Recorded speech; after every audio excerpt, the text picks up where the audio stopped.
রমজান আল্লাহর রহমত ও মাগফিরাতের মাস। এই মাসে প্রতিটি মুহূর্তই অমূল্য।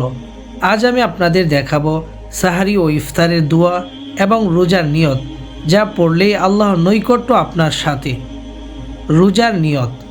প্রতিটি রোজা শুরু হয় নিয়ত দিয়ে। নিয়ত আমাদের মনকে আল্লাহর দিকে কেন্দ্রভূত করে। রোজার নিয়ত আরবি: নাওয়াইতু আন উসুমা গাদাম মিন শাহরি রমাদানাল মুবারাকি ফারদাল লাকা ইয়াল্লাহু ফাতাকাব্বাল মিন্নি ইন্নাকা আনতাস সামিউল আলিম। আমি রোজার আরবি নিয়তটি আবারও পড়ছি।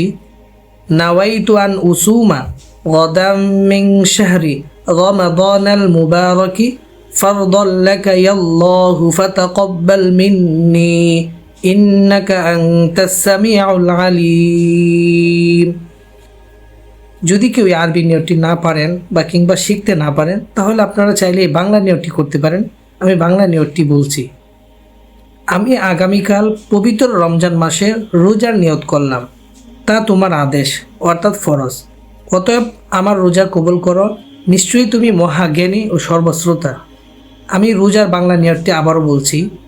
আমি আগামীকাল পবিত্র রমজান মাসের রোজার নিয়ত করলাম, তা তোমার আদেশ অর্থাৎ ফরজ।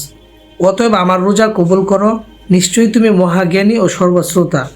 এছাড়াও আপনাদের সুবিধার্থে আমি এই দোয়াগুলো ভিডিও ডিসক্রিপশনে দিয়ে দিব, চাইলে আপনারা ওই জায়গা থেকেও শিখে নিতে পারেন। ইফতারের দোয়া: আল্লাহুম্মা লাকা সুমতু ওয়া আলা রিজকিকা আফতারতু। আমি দোয়াটি আবারও পড়ছি।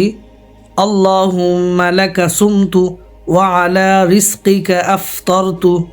অর্থ: হে আল্লাহ, আমি আপনার উদ্দেশ্যে রোজা রেখেছি এবং আপনার দেওয়া রিজিক দিয়ে ইফতার করেছি। আপনি আমার রোজা কবুল করুন, আমিন। প্রতিদিন নিয়ত ও দোয়াগুলো পড়ুন। আল্লাহ আপনার রোজাকে কবুল করুক, আমিন। আপনার প্রিয়জনদের সাথে শেয়ার করুন, যেন তারাও এই লাভবান হয়। রমজানের আলো সবসময় আপনার জীবনে থাকবে ইনশাআল্লাহ।